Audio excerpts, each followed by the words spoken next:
Hello, YouTube. I'm just waiting for my TikTok audience to turn up. That's where my audience really is. So my big audience is there. I don't know how many followers I have on YouTube. I don't really post on YouTube. I'll get there one day. Okay.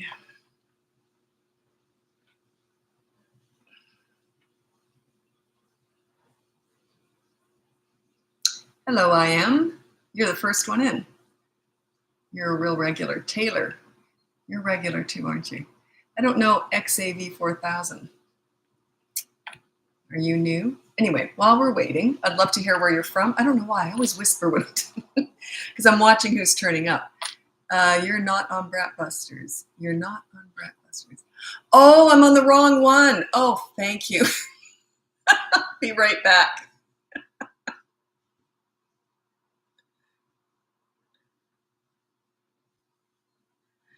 I went on my personal TikTok. I've done that a few times now. Someone told me. And it's funny because a lot of people are in both of mine, so that's why they knew what I did wrong. They always tell me. It's so funny.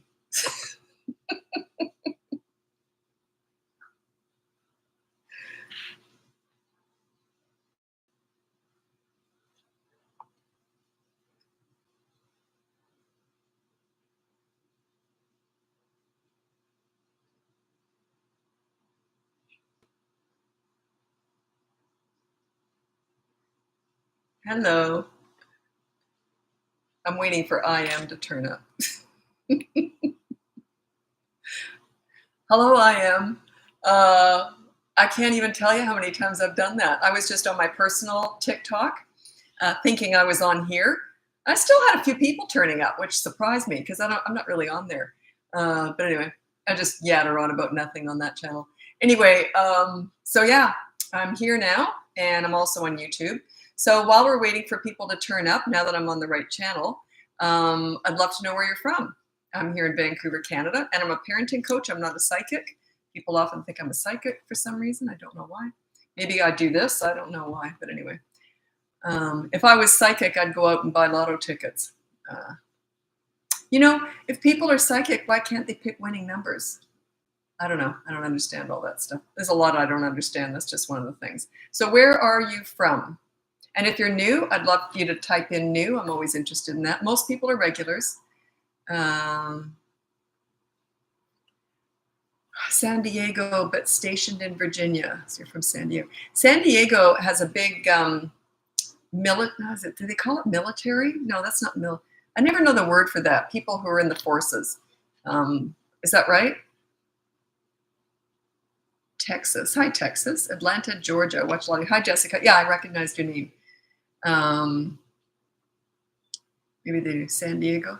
Yeah, they have a lot of people in the, I don't know what it's called. Anyway, people who serve their country. There's a big base there, I think. I've only been to San Diego once, military. So I did get the right word, did I? Okay. Okay, may as well get going here. New Zealand. Hi, New Zealand. NSS. We used to ski in Queenstown because we lived in Australia. So it's so much fun. I love Kiwis. I had a lot of friends who were New Zealanders. So when I lived in Australia, I had no North American friends at all. I was there for like 20 years. I was married to an Australian. My kids were Australian. My friends were Australian. Kiwis or Palms. And yeah, I had no North American friends. Isn't that weird? You think I would have met some other Canadian or American? I met the odd one, but we just never really became friends. Isn't that funny though? You think I would have in all those years. I never really searched them out though. I just assimilated into the Australian way. Okay, so let's get going now. I'm just yattering on about myself. Let's get going. Do you miss Australia when your kids were born there? Yeah, I did. I moved back here though for my mom, and no regrets. She was elderly. She's since passed, but I moved back to be with my mom because I'm the only daughter, and daughters are just different, right?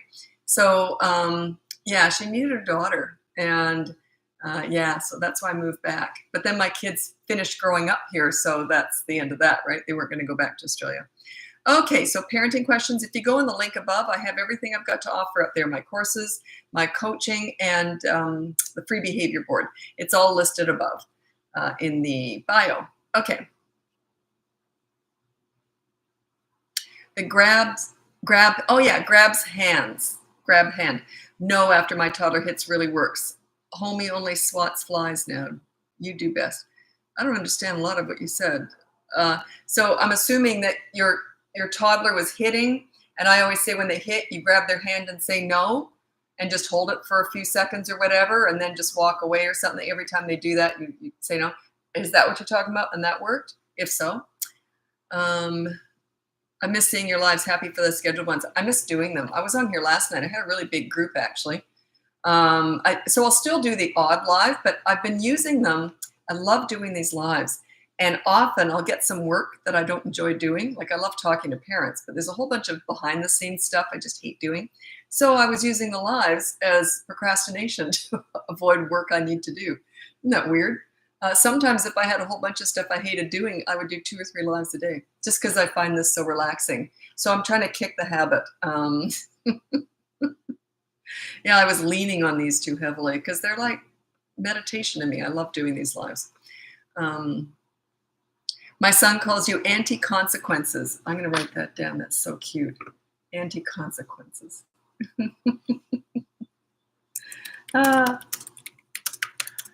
That's cute. Anti-consequences. I like that. I'll take that. How'd you learn your wisdom? 51 years of working with kids. I started volunteering in daycare centers when I was 11 years old. I was good at it. I was good at being fun and also getting respect. It was a bad. My mom used to say, how do you do that? My mom got respect, but she wasn't fun. My dad was the fun one. He was the pleaser parent. I got away with murder with my dad, but my mom was the leader. I was the leader. I was also the goofy one. So I kind of always did it. But then I put in a lot of time volunteering in schools, homes, hospitals, institutions where kids were severely disabled. And my obsession was connecting with kids in their world. I was always trying to connect with kids. And just because I found them interesting. I'm very maternal too. That's a big part of it. So yeah, so I've been doing it forever. I'm 62 now. So yeah, I've been doing it forever. He even recognizes your voice. He's so cute. Oh, that's so sweet. How old is he? That is so sweet. Tantrums subsiding, 3.5-year-old. Perfect. 3 is when they can start to control themselves better. Before that, no. But 3 is when they can start to rationalize, reason, think before they act. You know, it's kicking in. I'm not saying they're always going to do it, but that's when that reasoning, that frontal lobe, I'm not a psychologist. I don't understand all that. I often talk about how toddlers learn through consistent corrective actions because they learn through repetition. They don't really think things through. It's more of a repetitive knee-jerk reaction. Like they eventually will stop touching a hot stove. If they've been burned enough, they won't think it through. They just will not touch it. And some of my clients are psychiatrists or psychologists, child psychologists, and they'll tell me it's a different style of learning. So it is, there's an actual term for that, but of course I can't remember what it is. It doesn't matter anyway. It wouldn't sound like me if I came out with something profound. Anyway, so toddler keeps asking if I love him, although we tell him that every day, etc. Okay, are you meeting his needs and managing his wants? Maybe he doesn't get enough attention. That's one reason. Another one is, does he do it when you're upset with him, when you're mad? They often say that manipulative stuff. I love you. Do you love me? That kind of stuff just to sort of manipulate you in a way. Doesn't mean they don't love you, but they kind of use that because it gets to you, right? Anything that gets a reaction. How to unspoil my 7-year-old. She has a hard time not being the center of attention. Siblings? Is she an only child? Yeah, I don't know. I'd have to figure that out because I don't know. Lots of only kids aren't spoiled. So I don't quite know what you do. I'd have to assess that. Like, what are you doing to spoil her? And good for you for recognizing that and wanting to change it, because not everyone recognizes when they're spoiling their kids. How do you react to hurtful comments from your teen? Mine tries to hurt my feelings often. Yeah, you don't engage. So if you're arguing with a teenager, you say something like this. Let's say you're not agreeing on something. Say, I'll tell you what, let's discuss it later. Do not say, we'll discuss it when you have calmed down. And if they say something hurtful, which they might do, it kind of says they don't respect you though. So you got to work on, teenagers are a whole different beast. You got to not sweat the small stuff, save all your energy for the big stuff, okay? And they are more their own leaders. You're there for backup. You've got to learn how to listen, to understand without, and show empathy, but then stop talking. You don't tell them what to do, don't nag them. It builds resentment, and they will start to lash out and say nasty things to you. The number one most important skill with teenagers is listening. Listen to understand and show empathy. Do not listen to gather information to lecture with. If they want your opinion, they'll ask for it. The better you get, I call it the silent listening, or listen then shut up. So I struggled with that. I'm a talker, obviously. But yeah, I got good at it, because I know that the better you get at listening and then stop talking, the more they're going to talk to you. They're going to tell you everything. Number two most important skill with teenagers is negotiate everything. Everything's negotiable. Hey, can you come home tonight from the party at 11? Hey, how about 1? Okay, why don't we split the difference and make it midnight? Sure, okay. That kind of stuff. It's not that easy, of course, but once you get respect, it is.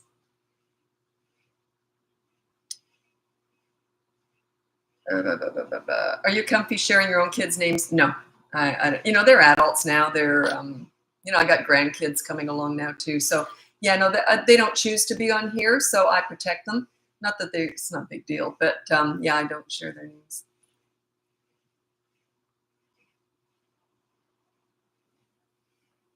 Oh, the one that spoiled the 7-year-old. Yeah, you'd have to hire me for that. I don't quite know what you mean by spoiled, and I don't know why. Like, how did that happen? I would need to assess how you got there to understand the situation. I would need to assess. If you want to hire me, it's up above in the link for coaching.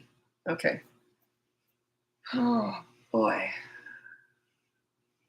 got an injury at the gym the other day. I'm just paying for it now. Okay. How do you get a toddler to fall asleep at a good time? My kids didn't nap, so they stopped napping at 12 months old. So they were ready for bed at nighttime. So, yeah. I don't know what's going on. Like, are you meeting their needs and managing their wants? Like, are you making sure they're tired at bedtime? Do you kind of wear them out physically? Yeah. Do they have sugar at night? That's not always a good thing. So yeah, I don't know what's going on there. But my kids were 12 months old when they stopped regular naps. They would have accidental naps, but they stopped.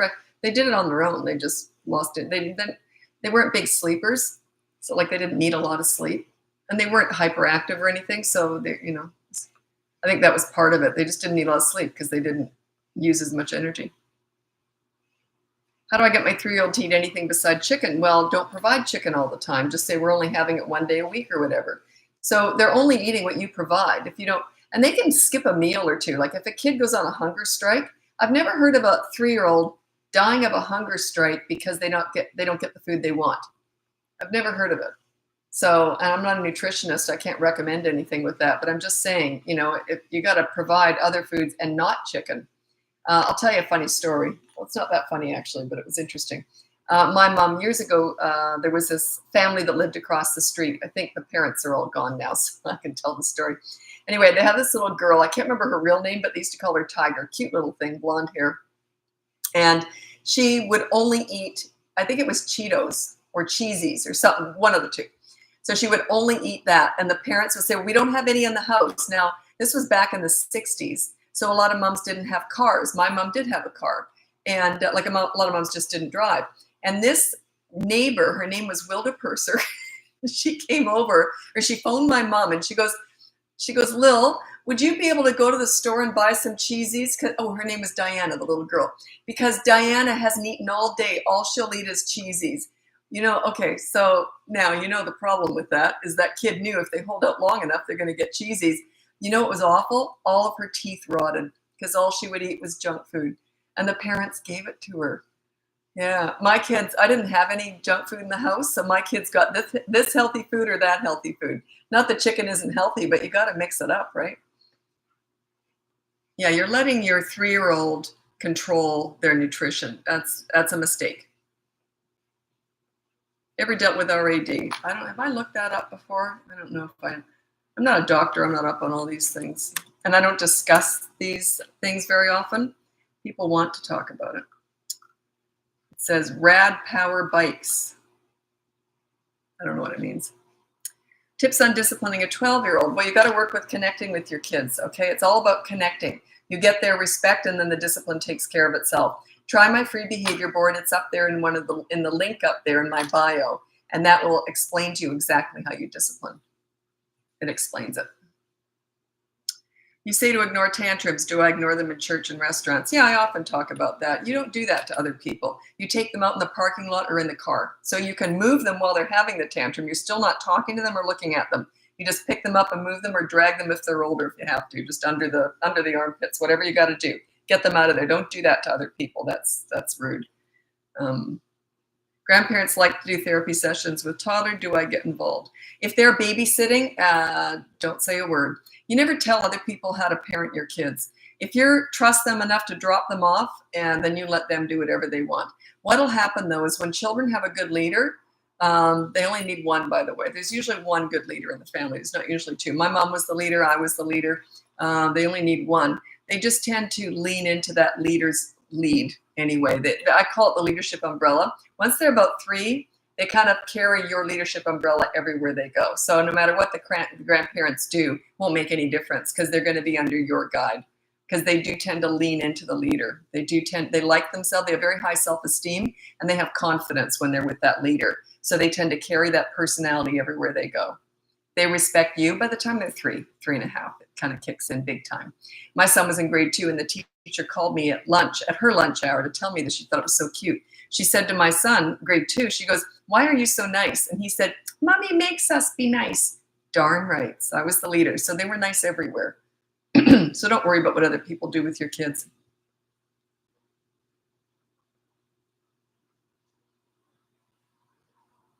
Do I just serve and walk away?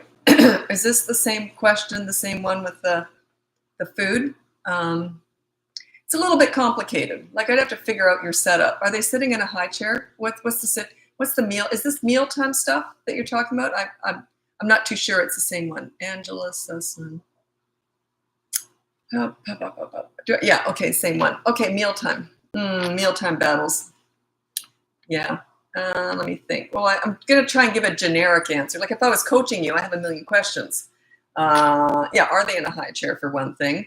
And I never let my kids never ate anything around the house. They only got food when they were sitting at the table. They didn't know any difference, so it was never an issue. They were not allowed to get up and walk around or anything. So I wouldn't allow that. But yeah, I just had a whole bunch of different food that I knew they liked, and I cooked around that. But if they won't eat something, I would just put a meal in front of them. Do not make a big deal out of it. Just say, "Here's lunch," and then just ignore them. But they have to sit there. That's where I don't know where you're at. Could you make them just sit there, or are they going to get up and walk away? And yeah, there's a whole bunch of rules around that. I'm simplifying it for TikTok here. But yeah, you just offer them some food, then ignore them. Just sit and eat. Don't make a big deal out of it. If you do, they won't touch that food. And then when they don't eat, okay, well, we'll put it away. You can have it later if you want. And then don't make a big deal out of it. Reactive detachment disorder. I'll look that up. Okay. Attachment, it says. Okay. Let me see. So that's like ODD. It's not a medical diagnosis, right? It's a behavioral diagnosis. Am I correct? I'm pretty sure I am. Okay. So affected children have difficulty forming emotional attachments to others, show a decreased ability to experience positive emotion, cannot seek or accept physical or emotional closeness, and may react violently when held accountable. I've worked with a lot of kids like that, so I probably have. But I don't deal with medical terms because I'm a parenting coach. I'm not a doctor. But yeah, I don't know. So you're dealing with that, and I don't know. Like, what I mean is, do you have a question here? I've dealt with tons of kids who are like that. But do you have a specific question for my live? I'll make note of your name, Kira King. So if you ask a question, I'll know who asked. Okay.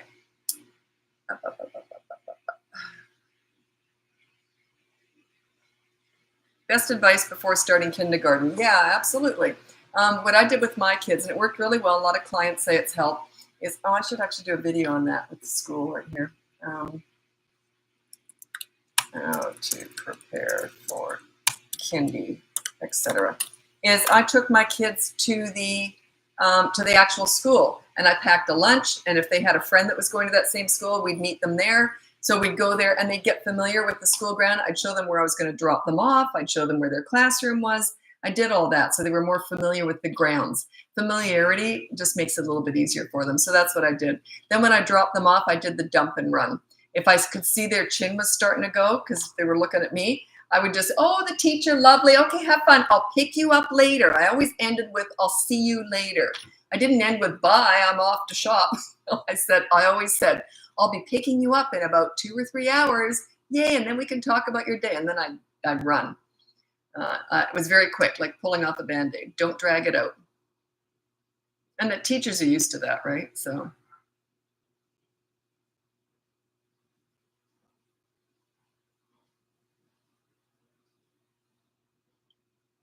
With that child with the emotional difficulty with emotional attachment, what I've dealt with is a lot of kids who didn't like to be touched, didn't seem to care about anybody. It could potentially be autism on the spectrum some way.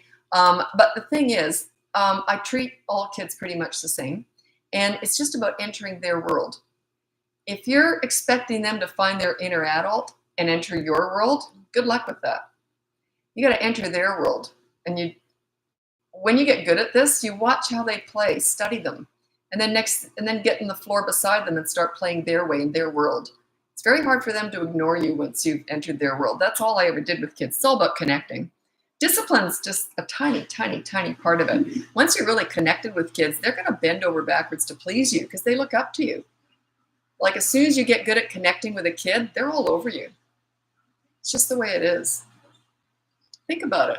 If you feel really understood and someone's making you feel great about yourself and they're spending time in your world, aren't you kind of drawn to that person? They make you feel good. Aren't you drawn to them? That's what this is all about. That's all I teach. I talk about discipline because that's all people ever ask me about. It's not about that. It's about connecting with your kids. It's all about connecting. That's what I was good at. I was really good at that. And I was the babysitter who didn't watch TV. I played with the kids all night and connected with them. That's why they were so good for me. Parents couldn't figure it out. What'd you do? You got him to eat his dinner? What? And he put his laundry in the machine? And oh my God, like they were so shocked. And I didn't know how to explain how I did that, but I just connected with them in their world, not in mine. So I was doing that when I was 11. Yeah. So it's about connecting. Okay. In your experience, which is harder to parent, teen boys or teen girls, and why? Between my two kids, my daughter, it was the easiest human being in the whole world to raise. It's funny because she's married to a guy who the parents said the exact same thing. They're both very calm. They don't have tempers. Like they don't tend to get upset or angry very easily. They're both very calm, just easy people to be around. So, and that's a boy and a girl. I have never found it sway one direction or the other. And I've been doing this now for teaching this with my business for 17 years now, I think. And I've never noticed it sway in one direction more than the other. So it's pretty equal. But when I'm hired, teenagers are my specialty. They're my favorite age. When I'm hired to work with parents with teenagers, usually the girls are between 12 and 16 and the boys are 15, just turned 15 or about to turn 15. It's bizarre. Not all of them, but I mean, huge percentage. Girls 12 to 16, that's where the trouble is. Boys just turned 15. Isn't that interesting, eh? I've noticed that trend over the years. So, yeah. Okay. When 3-year-old is sick, tired, etc., is it okay to respond to tantrums? If so, how? Okay. I always say you meet their needs and manage their wants. The needs trump the wants. Wants are all about tantrums. If they're sick, that's a need. I do not ignore a sick child ever. I wouldn't do that.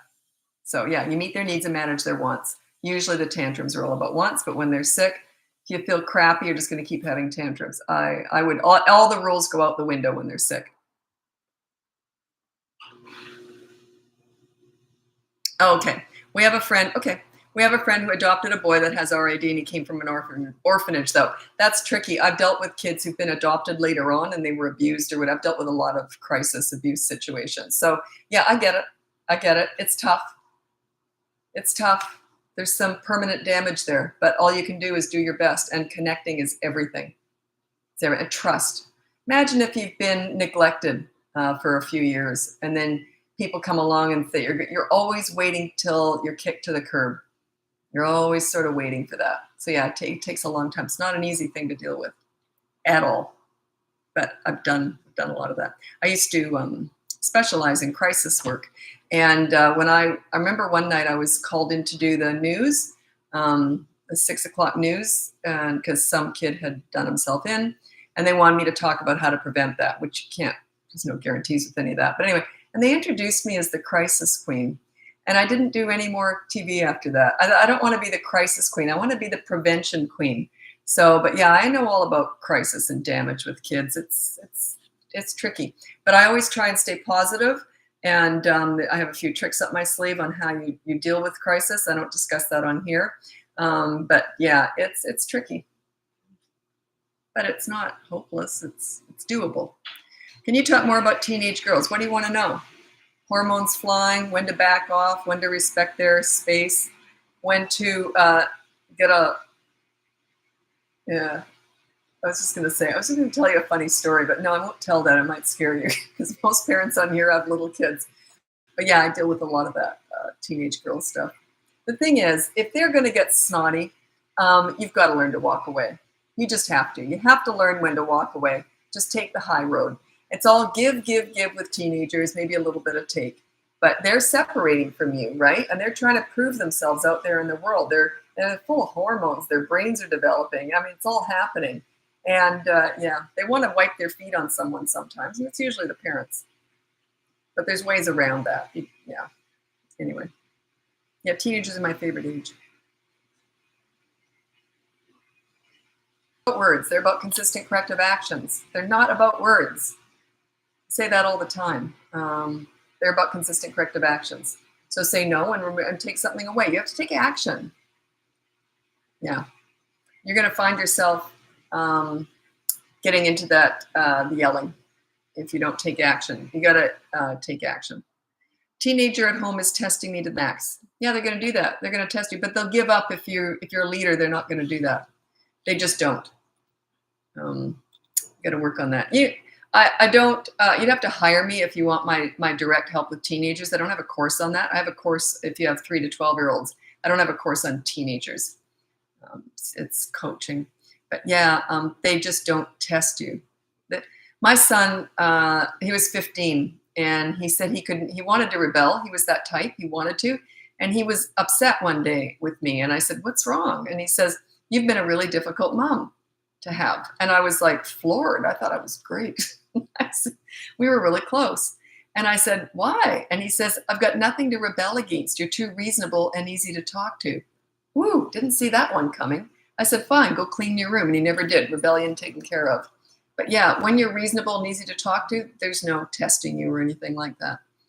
So yeah, you got to work on that. It's a skill. It takes, I would say, 3 to 6 months, but it's 5 weeks of usually sessions, and then you got to keep working after the sessions are over. It takes a while to set yourself up to be a leader and to know when to step in, when to step away. 2 most important skills with teenagers: you listen to understand. You don't listen to gather information to lecture with, so you listen to understand, then stop talking, and they'll tell you everything. So become a really good listener. Number 2 is negotiate everything. Give them a say in how their life goes. Advice for a toddler that runs from you in stores. Well, why are they loose? They should be in a shopping cart or in a pram, or stroller. Sorry, I raised my kids in Australia. But yeah, why are they loose? And if they are, put them on a harness, a leash, or a restraint. There's no way I would allow that. Yeah.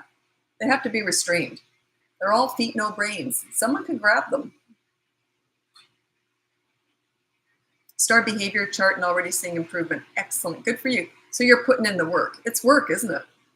But it's worth it.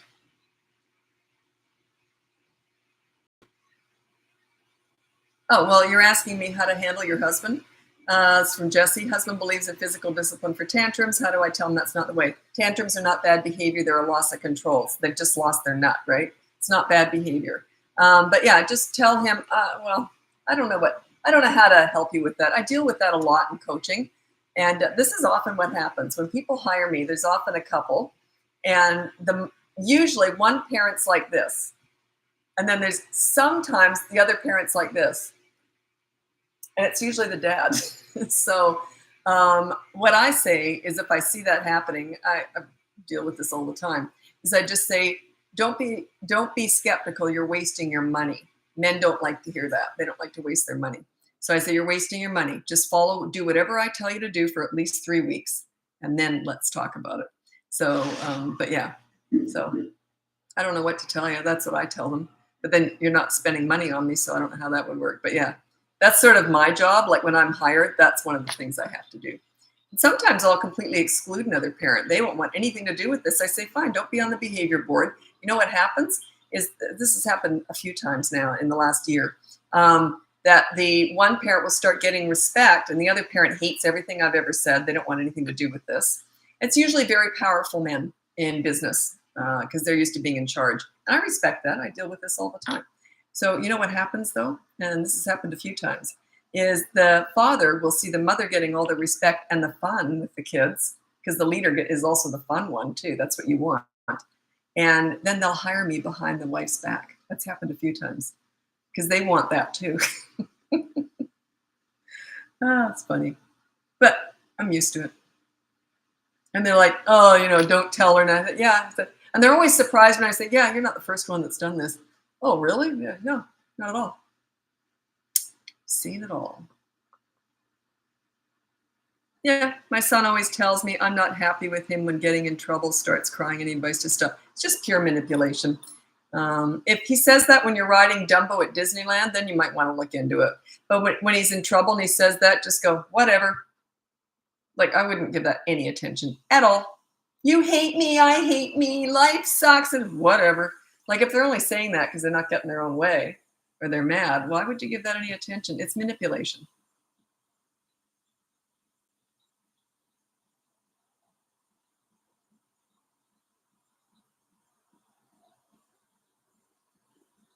Hi, Roxy. It's been a while. Hope you're well. I haven't been on as much because I've been using these lives to procrastinate with some of my work I don't like doing. So I'm cutting myself off. This is one of my favorite things I do in my business. My number one favorite thing is coaching, one-on-one coaching, because I get to know the parents. And I sort of get to know you a bit, but it's nice when it's on Zoom, right? I get to really know them. And then this is my second favorite thing to do in my business, is talking. I love talking to parents. I just find it relaxing. I love it when parents will tell me something. They're just humiliated. I'll bet you've never heard this before. You won't believe what my kid did. And I'm laughing. Why are you laughing? I hear it all the time. Like, parents don't tend to talk about that ugly stuff. But if you're going through something difficult, pretty sure lots of other people are too. They just don't talk about it. But yeah, I say, yeah, I hear it all the time. Really? Yeah. Several times a week I hear that. So they're often really... Oh, really? Like, because you don't tend to talk about that really embarrassing stuff, right? Okay.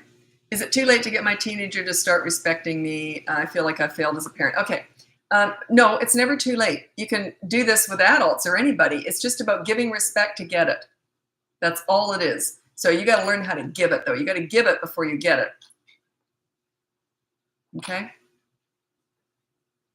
And it's not like you give a little bit of respect and you get it back. Here's how it goes with teenagers. You give respect, give respect, give respect, give respect. After about 3 to 6 weeks, you might get some. That's how it goes. It's work. They're like, yeah, I know the old you. I don't believe this new you. But there's a few things that we do to sort of show that you really are changing. But you got to be vulnerable. You got to be humble, and you got to be patient. But yeah, it's never too late.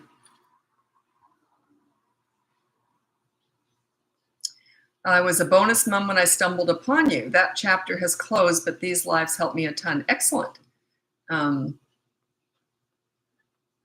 How do you as a step parent be a good leader and get respect? I don't really talk about step parenting. The reason is if I told you something, what to do, and the biological parent didn't like it, and the other biological parent, you see, I'm kind of between a rock and a hard place.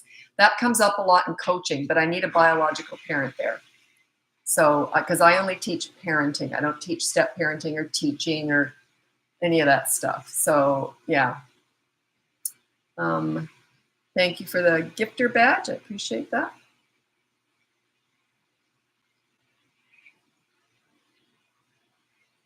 If my son likes to help with chores, then that's probably not a good consequence, right? No. By the way, they usually only like doing chores before they're good at them. Anyway, it's not, because you're still getting them to do a good deed. Does that make sense? You did something bad, now you're going to do something good to make it up to me, even if they enjoy it. It depends on the age. It depends. Sometimes with coaching, I do like to find something they really don't enjoy. But in general, TikTok answers, they're doing something good. So don't overthink it. Don't worry if they like it or not. It's still, you're following through with the consequence. It's about the message you're sending. I know how to make that behavior board work because I'm now a leader. It's going to happen. It's more about that, not so much what's on it, but the fact that you're making it work. So yeah, you did something bad. Now you're going to do something good. They just happen to enjoy it. It's not that big a deal. In coaching, I don't usually do that though. But yeah, in coaching, because it's always harder if I'm working with you because I'm going to push you. Because if you fail, lots of people do in that first week, especially lots of parents mess up. That's part of it, right? And I always say, you're probably going to mess up. It's going to happen. And that's normal. We learn through your mistakes too. I'm learning about your strengths and your weaknesses. So if you mess up, I know how to use that to our advantage. But if you're doing this on your own, don't do that. You want to get it right. That behavior board, if you're doing it on your own without me, you want to get it right. So keep it simple, keep it easy, don't overthink it. I signed up for coaching last night, Karen. Yeah, looking forward to it.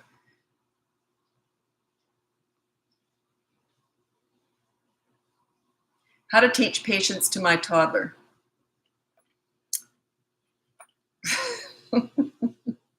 My regulars know exactly what I'm thinking. You don't. You don't. That's like saying, how do you teach a hormonal teenager to be calm? It's an unfair expectation. I'm going to write down, I'm going to read what I say about toddlers.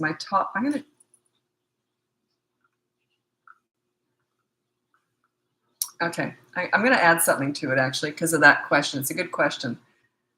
Wait a minute. I'm going to write a note to myself about that.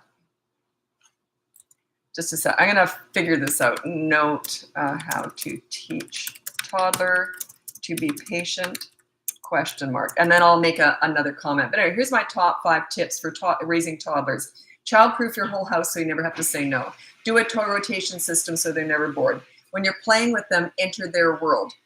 Stop trying to figure them out. This is the one I'm referring to. Stop trying to figure them out. They don't make any sense. They're not patient. They don't make any sense. They don't make good choices. They might even smear poop on the wall. For them, that's normal. Not all of them, but some of them. They're going to have tantrums. They're going to bang their head on the ground. They're brand new, fresh human beings. They're just forming. Your expectations are way too high. Okay? And then the last one is stop talking and start taking action. They are not about words. They're about actions.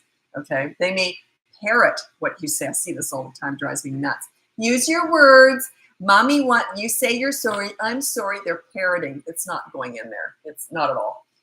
So yeah, they're all about actions. So, but anyway, those are my top 5 tips. But stop trying to figure them out and stop having unreasonable expectations. And to expect a toddler to be patient is unreasonable.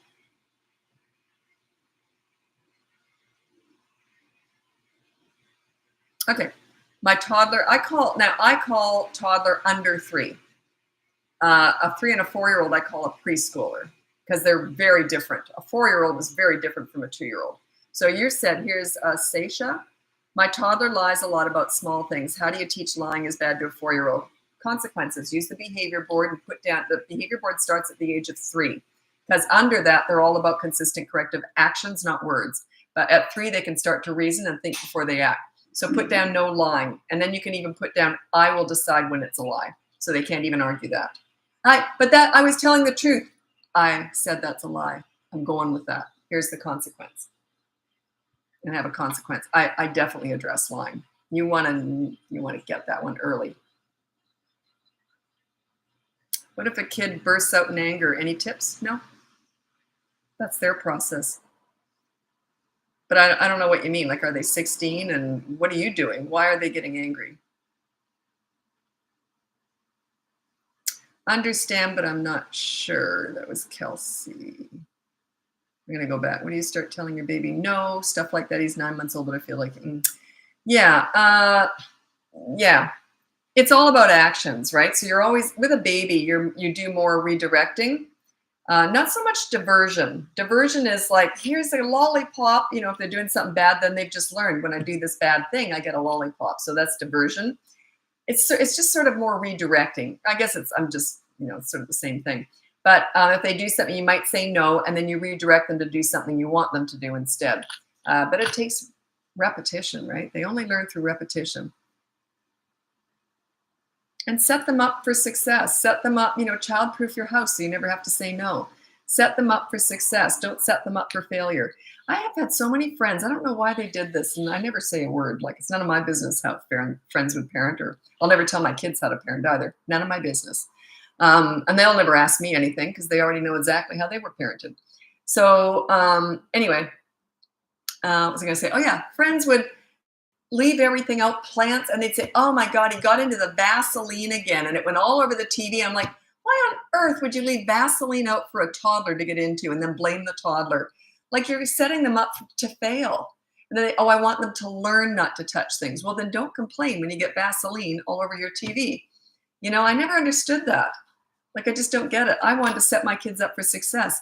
They weren't used to getting into things, so they weren't precocious. They just didn't learn how to be precocious. We'd go out somewhere, and they were probably the last kids to get into anything. So it was all the other kids that were used to getting into all the peanut butter and Vaseline and all that, and using the toilet brush to brush their teeth. We want them to learn not to do it. Geez, by the time they're 3, they can understand that, not to do it. But anyway, I never understood that.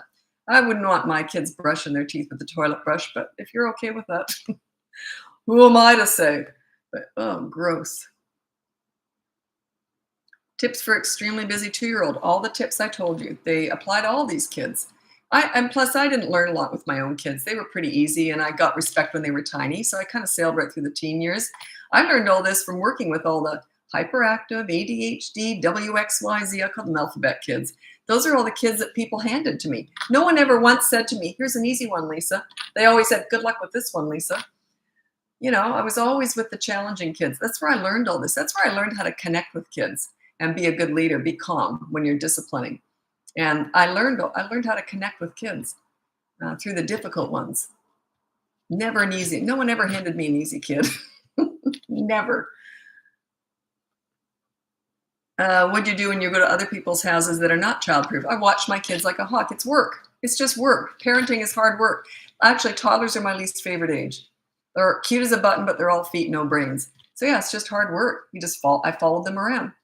I was often the mom who was just following my kid around. The other moms would just let them get into stuff. I didn't do that. I was following them around. So yeah, it's not a very good social time when you got kids. That's why I used to like to go places. Well, my place was good because it was childproof.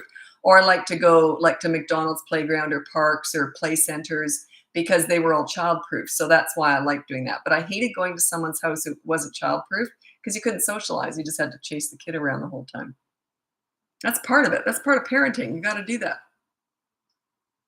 Can you write a book on handling difficult people, including adults? No. I'll tell you a funny story, though. I've never really been bullied, but I've come up against some snarky people in my life. And now at this stage, I'm 62 now, I've completely eliminated any people who don't bring me joy, I no longer see. You can do that when you get old. Anyway, so because I like myself too much to put myself through that. But anyway, years and years ago, I knew someone. I won't even say when, but anyway, I knew this person who was what would you call them? Passive aggressive, I guess, is a good way of putting it. No matter what I said, they would say, "Why would you do that? Oh, you should do it this way." Everything I said, it just got to the point where it was so annoying.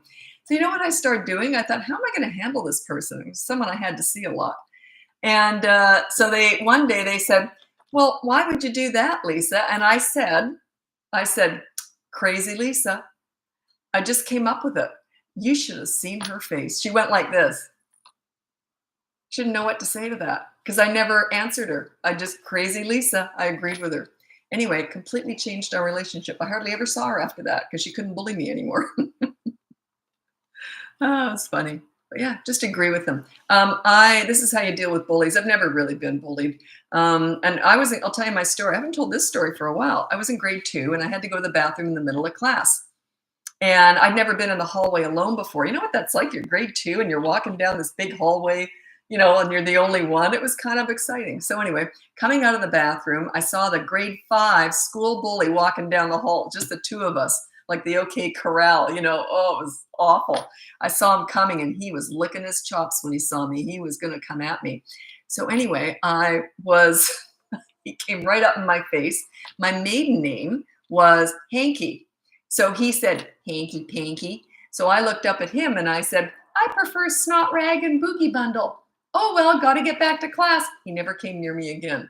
So what I did was I agreed with the bully and then I redirected him. Like I gave him an out. I don't even know how I thought to do that, but I did it. And that's what I teach children how to do. No matter what a bully says to you, physical bullying is different. Adults have to get involved in that. Physical bullying is different. Never teach a child how to defend themselves because bullies are often very experienced fighters. They're not always cowards. I know that's an old fallacy. And sometimes that can work, but I would never teach that. I would never teach a child to defend himself physically. Bullies are often very good fighters and they can get dirty when they fight. So watch out. Anyway, so what I teach children how to do, and I do it through role playing, or I teach parents how to do this. And you agree with the bully, but no matter what they said, geez, you're ugly. Yeah, it runs in the whole family. We're all ugly. And, oh, what are you having for lunch? Then you change the subject. It gives them an easy out. Otherwise, if you just say, the whole family's ugly, they don't know what to say. It's kind of, they have to come at you again. So anyway, I teach that. It works really well. So even if bullies are yelling, agree. Well, I don't know the situation. You'd have to actually set up a whole scenario. If a bully's yelling at you, just go like that or something. If they're screaming, just go, oh, well, like absolutely no reaction. But you have to role play that out with your kids because telling them what to do is very different from them having practiced at home. The more you practice this stuff at home with them, they've already done it. So when they're under pressure with a bully, it comes out easier. That's why you have to role play it. You play the bully, they play the bully, you go back and forth. Have fun with it. Make it like theater. It doesn't have to be all serious.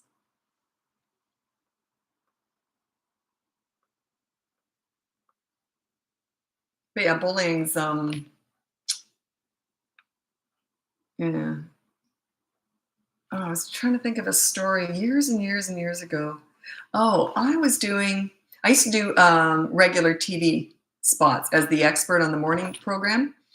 And I got this funny phone call after one of my spots. And it was a man who was in his 40s. And the topic that day had been bullying. And he said to me, he's in his 40s now. This was like probably 15 years ago now. But he said, I'm in my 40s and I live in a small town in British Columbia where I'm from. And anyway, he says, I live in a small town and I have to see my bullies every single day. And he says, they have completely destroyed my whole life. He said he never got over it because he has to face these, but they're still nasty to him, but he doesn't have an out. And I thought, wow. And they weren't really bullying him anymore, but they had that relationship sort of cemented. I guess small town, you sort of get, he's the victim, you're the bully. I guess you get, but it was just, it just was so up. He was sobbing when he was talking about it. Bullying is really damaging. So that's why I was never bullied. My kids were never bullied because I taught them this method. Don't let bullies get under your skin. They'll go in for the kill. They'll go in for the jugular. If they think they're going to upset you, they will go in. So you have to be very, very confident when you do that. And my kids I taught them how to do that. They were never bullied. And I used to, I've always been very maternal and I hate bullies. And when I was really young, I can remember there was I remember her name, I won't say it, but she was really tiny, she had some medical condition. And she was extremely shy and awkward and had no friends. And the bullies went after her all the time. And I was a very confident kid. And I remember so many times going over and right in front of the bully, I'd stand right in front of them and I'd say to her, "Do you want to come play with us?" So I never even talked to that bully, but they didn't tend to bully when I was around. They didn't come near her when I was around. So she'd come over and play with us. And the bullies would just back off. But yeah, I don't know why. I mean, I understand bullies because I've worked with so many of them. They do because they feel like crap. That's why they want to spread the crap, right? That's why they do it. But yeah, it's tough. It's really tough. Should we call out a bully? No, no, never, never. I used to be a mediary, or no, what do you call it? What do you call it? Mediation. I always get that. I always want to say medication or meditation. Anyway, I used to be the mediary. No, it's not what that's called. What's it called? Do you give private consultations? You can hire me for coaching if you want. It's up in the link. Anyway, I used to what's it called? I know it. It's right there. Mediator. Yeah, it was mediator. My clients would hire me and I would go into the school with them if they lived in my area. And we would, if it was a serious bullying, I don't do any of that stuff anymore. All my coaching is just done on Zoom now. But anyway, and I'd go into the school and I would say to those parents, now I'm in there, I'm going to be talking with the other parents and the principal and the teacher. And this is like serious bullying that was going on, right? And I said to my clients, I said, never say the word bully or bullying or bullied. Never, never, never. Sure enough, your kid's bullying my kid right off the bat. The bully's parents would get mad. It was an absolute crap show after that. I kept telling them that. So anyway, I didn't end up doing that for very long. They just couldn't help themselves. It was because the other parents, they knew they had a bully as a kid and they were very defensive about it. And it was funny. They just couldn't help themselves. And then they look at me all guilty like, and I go, oh, what do you want from me? Because I said, it'll taint the whole thing. Sure enough.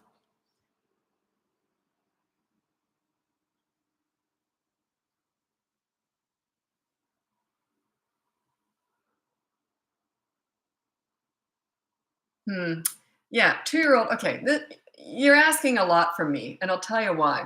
My 2-year-old has been spitting a lot at school at teachers, and he's throwing the toys on the ground. I don't know your situation. I don't know what he's like at home, and I don't know what you do about it. You're going to say he doesn't even do that at home. He only does it at school. So yeah, there's not much you can do. If you're not there, there's nothing you can do. It's consistent corrective actions. There's really nothing you can do with a 2-year-old. You're not even with them because it's consistent corrective actions. You can't say to a 2-year-old, now don't spit tomorrow or you'll be in big trouble. They're going to go to school and spit. They're not thinking ahead. They just don't operate that way at 2. So yeah, I'm between a rock and a hard place here. I would need to know what's going on at school. Generally, if a 2-year-old's doing that at school, I'm guessing they don't have a lot of respect for you yet. They can start to respect their parents at quite young, actually. Certainly at 2, it can start to kick in.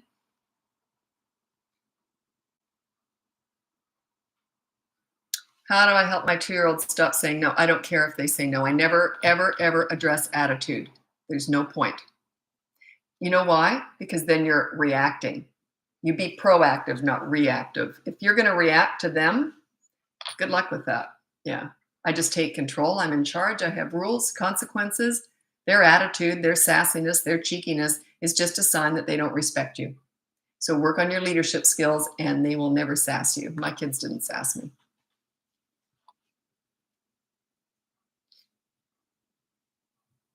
I should tell, no one, it hasn't really come up it didn't come up yesterday either. One of my absolute favorite stories to explain what I consider leadership is the pool story. It has pretty much everything in there to get my point across. I'm going to tell it now. It's just my favorite story, especially if you're new here and you haven't heard this one before. It's a true story. My son was 8 years old, or just his 8th birthday, and he invited 5 friends over. We had a beautiful pool in the backyard, and it was going to be a pool party, his birthday party. So I said to the kids, I said, okay, now Whaley, big blow up Whaley, is over there. It cannot be in the pool because I can't see behind Whaley. I could lose 3 kids. All I'm doing is counting heads. I'm alone watching 6 8-year-old boys in a pool. So, pardon me, I'm just counting heads. So I said it stays over there. Now, I didn't say please or anything. This is just a rule, right? Now, Whaley stays over there. Have fun in the pool. Sure enough, one of the kids brought Whaley in the pool. Now, I said, Whaley, out of the pool now. And he said to me, no. And my son instantly, he looked at me. We looked at each other. My son went like this. He knows, mom knows how to take care of business. Fully clothed, I was in the pool, had that kid out of the pool sitting beside me on this step. And I said, you're going to sit there for 10 minutes now. Okay, now I'm counting 5 heads in the pool. And this is what I'm saying to this kid. He's sitting beside me. I'm dripping wet. And I said, oh, I saw you at the soccer game the other day. You got a goal. That was great. And then remember I also used to volunteer at the school, so I worked with him. He was a handful. And so I said, yeah, you did great. And you got like a B or whatever on the test. And what PlayStation games? Well, he's talking. He's having a great time. 10 minutes is up. And I said, okay, you can go back in the pool, have fun. He wouldn't shut up. He kept talking to me. I couldn't get rid of this kid. Finally, probably 5 or 10 minutes later, he just was having a great time, right? So anyway, 5 or 10 minutes later, finally, I looked at my son. I said, aren't you going to play basketball now? Because we have basketball hoops in the pool. So then he said, yeah. And I said, you don't want to miss the basketball game. And he went back in the pool and had fun. He was all over me for the rest of the day. Lisa, what can I do to help? What can I do? What can I do there? Now, there's so many lessons in that story. Number 1 is I didn't say, please don't bring Whaley in the pool. I'm not begging them. That's a rule. Okay. So then when he brought Whaley in the pool, I didn't ask him. I didn't say, can you please take Whaley out of the pool? It was a direct safety order. Whaley out of the pool now. And then when he said no, I took action like that. And then my son got Whaley out of the pool. I took action like that. I didn't talk about it. All I said was, you sit here for 10 minutes. Why did I not tell him why? Because he's not a moron. He knows why. I've already disciplined him. That was the discipline. I dragged him out of the pool, put him beside me for 10 minutes. It's done. The discipline is finished. Now I'm bonding with the kid. All I'm doing is bonding with him. When kids are in trouble, they feel like crap about themselves. I want to flip that. I want him to feel good about himself. I want to bring out the good kid. That was always my goal. I want kids to like themselves when they're with me. That is my leadership. That's my power. That's my superpower. When they like themselves when they're with you, they'll bend over backwards trying to please you. You're like that too. We all are. If we really look up to someone that makes us feel great about ourselves, you'll do anything for them, right? It's like that. So that was my goal. Make him feel great about himself when he's with me, talking, his self-esteem's going up. And then when I said, oh, and now 10 minutes is up, go back in the pool and have fun, I didn't say, don't do that again. I would have dragged him right back down again. In other words, don't be rotten again. Why would I do that? That's just mean. That's mean. So I said, okay, go have fun, all positive, because I've already finished the discipline. He was dragged out for 10 minutes. That was it. Now, why was he all over me for the rest of the afternoon? I couldn't get rid of him. He's like a leech all over me. I couldn't get rid of him. Why was he like that with me? Because no one else treated him that way. He was a handful. He just was. He felt good about himself when he was with me. His mom came to pick him up and he was rotten. The second she arrived, he was rotten and treated her like crap. So you see that's leadership. That's leadership. I connected with him. He felt good about himself, and then he bent over backwards trying to please me. Not like a servant, just because I made him feel good about himself. That's all it is. It's no big secret here. That's the power in leadership. When you make kids feel good, it's not about how they feel about you. It's how they feel about themselves when they're with you. It's everything. It's everything. Anyway, okay, that's the pool story. That's my favorite. I got lots of stories. That's my favorite one because I think it just encompasses so many different things.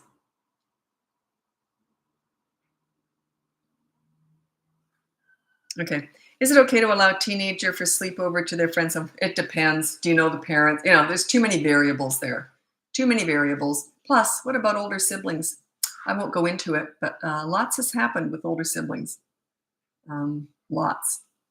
So I would be very careful. And are the parents going to be home? Often they go out. That's why the kid has a sleepover. Often the parents are going out. So yeah.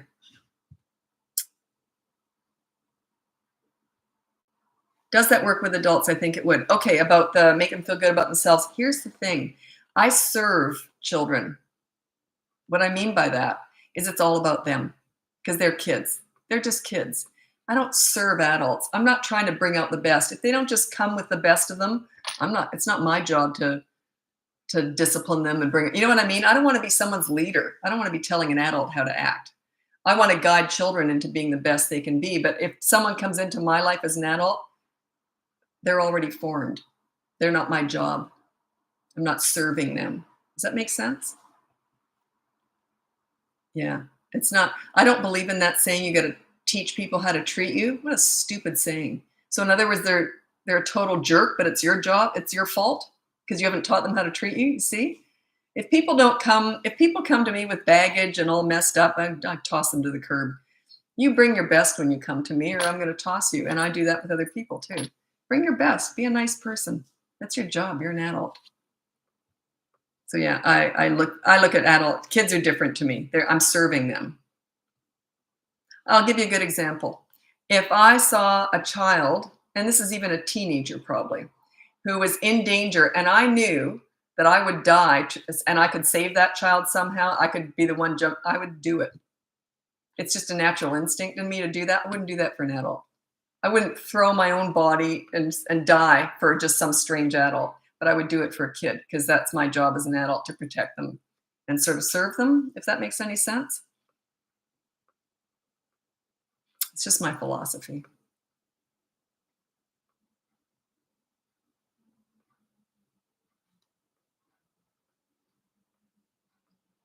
Is a teenager that ignores you when you say I love you and walks away a sign of disrespect? Yeah, it is. Yeah, it is. Absolutely.